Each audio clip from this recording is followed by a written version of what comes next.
हाँ, और शाम को रात को जब डीजल डाल के आग लगा दिया सर, मेरा भाई जैसे होली की तरह जलते घर से निकला था। होली की तरह? हाँ सर, पूरा एकदम इस तरीके से आग जल रही थी सर, देखने से डर लग रहा था। वो तो हम किसी तरीके से कंबल वगैरह से ढाक लिए तो किसी तरीके से बुता पाए। वो लड़की कहाँ थी उस समय सर वो लड़की यहाँ पे खड़ी थी, कम से कम। नमस्कार, प्रणाम। मेरा नाम अमन है। प्रतापगढ़ जिले के कुंडा तहसील में मौजूद हूँ और यहाँ की घटना वाकई मेरठ की घटना से बहुत ही कहीं ज़्यादा भयावह है। और जो यहाँ पे घटना घटी है मेरठ में, तो एक जो पत्नी है अपने साथ प्रेमी साथी के साथ मिलकर अपने पति के ही 15 टुकड़े करके उसे ड्रम में, प्लास्टिक के ड्रम में चुनवा देती है। और फिर बाद में पता चलता है परिजनों को, तो वहाँ पे आते हैं और पुलिस की छानबीन से पता चलता है कि ड्रम में है उसका पति। तो यहाँ पे जो मौजूद लोग हैं, परिजन हैं, उनसे जुड़ने का प्रयास करेंगे कैसे ये सब कुछ हुआ। ये हादसा निरंतर बढ़ता जा रहा है। चूंकि अतुल सुभाष के केस की बात की जाए और निकिता जैसे निकिता 2 नाम की निकिता निकली और दोनों ही उसी धारा में गई। और तो यहाँ पे जो लोग हैं उनसे जुड़ने का प्रयास करेंगे। तो क्या लगता है चाचा, जिसको फूंक डाला लड़के को, तो उसके आप दोस्त थे? बहुत पक्के दोस्त थे। तो मतलब उस दिन आप थे? उस दिन जब शाम के टाइम लड़ाई कर रहे थे सब अपने अंदर बेडरूम में, तब हम आए थे उस दुकान पे गुटखा खाने। अच्छा। तो उसकी माँ यहाँ चीख चिल्ला रही थी, वहाँ से हम दौड़ते आए कि जैसे हो सका। तुरंत आया तो उसकी माँ से पूछा मैंने, दरवाजा तोड़ दूं कि नहीं तोड़ो? तो बोले दरवाजा तोड़ दो। तो दरवाजा तोड़ा तो मैंने उसको बेड से नीचे, उसका सिर जमीन में था और सारी शरीर टंगी हुई थी। इस पे पैर रखी थी, इस पे हाथ रखी थी एक, और एक मुंह में हाथ में गलफरी डाल रखी थी। तो उसको हम झिटके नहीं छोड़ रही थी। फिर उसको ऐसे मैंने कर दिया, उसको ढकेल दिया बाहर। फिर उसको बाहर लाकर जैसे बच्चों को जैसे गोद चलाकर बाहर सुला दिया। 5 मिनट तालुक उसके बराबर होश नहीं था। उसके बाद वो ठीक हुआ तो वो अंदर तोड़ना चालू कर दिए, जैसे टीवी हो गया, फ्रिज हो गया, सब तोड़ना चालू कर दी। तब मतलब लड़की ही तोड़ रही थी? हाँ, अपने आप एलईडी ऐसे उठक पटक रही जैसे खिलौना फेल रही बच्चे। क्या लगता था उस दिन आप थे तो क्या उसको जांचे परखी कि नशे में थी, कहीं वो नहीं थी? इसको तो नहीं बता सकते सर जी। फिर उसके बाद क्या हुआ? उसके बाद की घटना क्या? उसके बाद हम लोग 11 बजे तालुक उसको समझाए, हर चीज़ कहिए कि ना जाओ उस कमरे में, मत सो जाओ, बाहर सो जाओ। तो लड़का फिर हम लोग समझा कर 11 बज जाता है, सबकी नींद आती है सर। हाँ। तो हम लोग चले गए, तो उसके बाद आधा घंटा बाद उसकी आग लग गई। मतलब आपके जाने के आधे घंटे बाद ही वाकया हुआ? हाँ। तो फिर उसके बाद आप लोग आए तो उसको डॉक्टर के पास ले गए लड़के को? नहीं ये सर, यहाँ पहले आग बुझाई गई थी कमर वमर डाल के, तब हम 108 नंबर 100 नंबर आ गई थी। लड़की यहाँ बैठी एम्बुलेंस भी आ गई थी? हाँ, दोनों आ गए थे। तो उसको ले गए, उस लड़की को पुलिस ले गए। लड़के के साथ आप रहे, उसके जिगरी दोस्त हैं, तो क्या लगता है लड़के का रवैया कैसा था? लड़का तो बहुत सही था सर। अच्छा। आपसे कभी कुछ बताया कि हमारी जो धर्म पत्नी है वो ऐसे करती है, कृत्य करती है? बात दूसरे के साथ अफेयर था। अफेयर था? हाँ, इसी वजह से झगड़े होते थे? हाँ सर, वही झगड़ा करती थी, लेकिन वो कभी नहीं मारता था उसको। अच्छा, वही मारती थी, वही पीटती थी? हाँ, उसको बहुत मार खाया था एक लेडीज के हाथ से वो। हाँ। 2 साल शादी के हुए थे, 2 साल में? अरे 2 साल में मान लो 7 महीना यहाँ रही होगी, नहीं तो बाहर ही तो रहती थी वो। अच्छा, घर पे रहती ही नहीं थी? हाँ, नहीं, कहीं आ जाए 2 दिन में भाग जाए। धमकियां भी देती थी बराबर? क्या कहती थी? इसकी माँ बोलती तुमको जहर खिलाकर मार दूंगा, उसको बोल रही थी एक दिन तुमको मार ही देंगे। अच्छा। हाँ, धमकी ऐसे देती थी? तो क्या उसके जो उसको मतलब जो मायका है, मायके वाले के पास हम खुद फोन किए, कहे अगर तुम ज्यादा बनोगे तुम्हारी नाम FIR दर्ज करो। हाँ, उसका भाई रसूखदार है? उसका भाई मतलब उसके परिजन जो है रसूखदार हैं, बड़े घर से क्या? सर हम तो वहाँ गए नहीं है, कैसे कोटेदार हैं सर। अच्छा। तो वाकई रसूखदार होंगे।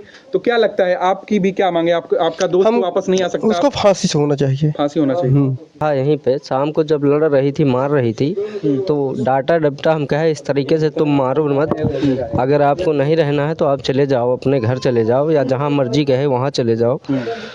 लेकिन वो किसी की बात को सुनती नहीं थी सर।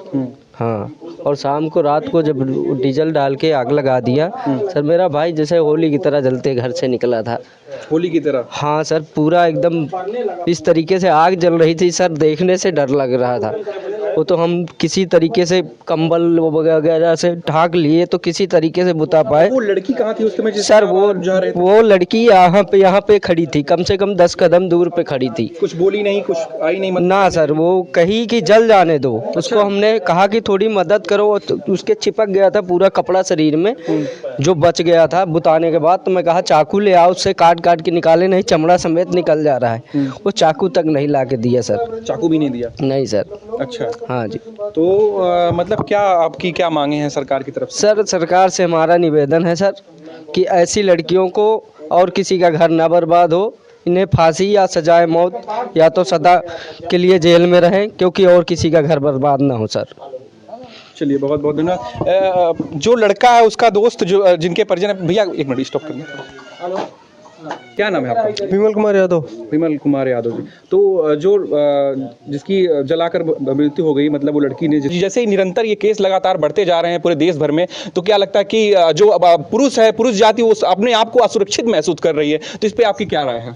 हम तो ये कहते हैं जो अपराधी तबके के लोग हैं उन्हें ये सरकार एक तरफ से साफ कर रही है, तो इन्हें छोड़ा ना जाए, इन्हें भी साफ किया जाए। ये भी अपराधियों से भी खतरनाक, अरे सबसे खतरनाक कृत्य है, आने वाले समाज के लिए बदनुमा दाग है। हाँ।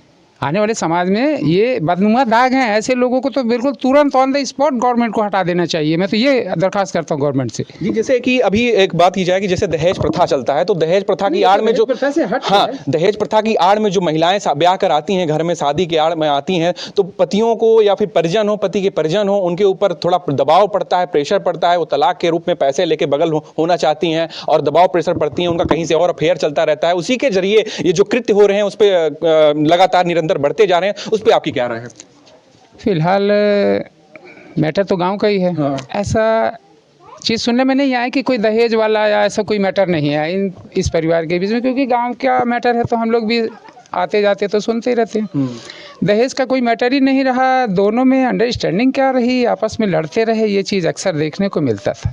जैसे अभी ये लगातार 4-5 केस ऐसे आए जैसे साइको टाइप का, मतलब पूरा माइंड सौर पर किया, माइंड पे प्रेशर, हाँ, प्रेशर करके और किलर की जाए, डिप्रेशन, किलिंग किया जाए साथी के साथ, अपने प्रेमी साथी के साथ उनका सहयोग रहता है। और अभी की घटना लीजिए, मेरठ में जैसे घटना हुई, ड्रम में, प्लास्टिक के ड्रम में उसको टुकड़े करके बांट दिया गया। तो क्या लगता है ये पूरी तरह से जो है, जो हमारे अविवाहित लोग हैं, अविवाहित नवयुवक हैं, उनके लिए एक माइंड पे क्या मतलब प्रेशर जाएगा कि हाँ, गलत प्रेशर जाएगा कि भाई आने वाले समय में अगर इस तरह महिलाएं कृत्य करेंगी तो भाई पुरुष तो सुरक्षित अपने आप को महसूस कहाँ कर पाएगा भाई। बिल्कुल। वो तो घबराएगा, शादियों से दूर भागेगा और समाज के लिए बहुत गंदी चीज़ें उत्पन्न हो रही हैं। इस तरह के घटनाएं अगर होती रहेंगी तो फिर समाज के लिए तो बहुत ही गंदी चीज़ है। ऐसे लोगों को तुरंत निगलेक्ट कर दें, कार्रवाई क्या, तुरंत फांसी की सज़ा देना चाहिए। मेरी राय तो यही है। बिल्कुल। आप रहे हैं या छोटे तबके का आदमी है वो तो और भी परेशान रहेगा इस घटना से। जिसके साथ ये घटना हुई है, जिन परिजनों के साथ ये घटना हुई है, उनके मौजूद क्या नाम है आपका? मेरा नाम लालू प्रसाद है सर। अच्छा, क्या देखते हैं, कैसे देखते हैं कि जैसे अभी ये पूरे देश में घटनाएं बढ़ती जा रही हैं? मैं तो कहता हूँ सरकार से यही गुहार लगाता हूँ, योगी जी से और मोदी जी से, दोनों से, प्रधानमंत्री से और मुख्यमंत्री जी से, कि इनकी सजाएं मौत तत्काल होना चाहिए सर, इतना विलम्ब नहीं होना चाहिए सर। जी, लगातार निरंतर केस बढ़ते जा रहे हैं। लगातार बढ़ते जा रहे हैं, विश्वास टूटता जा रहा है। हर माँ अपने बच्चे को गंवा देगी तो कौन माँ विश्वास करेगी, अपने बच्चे की शादी करेगी किस लड़की के साथ? बिल्कुल। तो आप भाई हैं, बड़े भाई हैं? जी सर। क्या नाम है आपका? राजेंद्र कुमार। राजेंद्र कुमार जी। जी सर। तो उस दिन थे आप जिस दिन ये घटना घटी? हाँ सर, मैं था।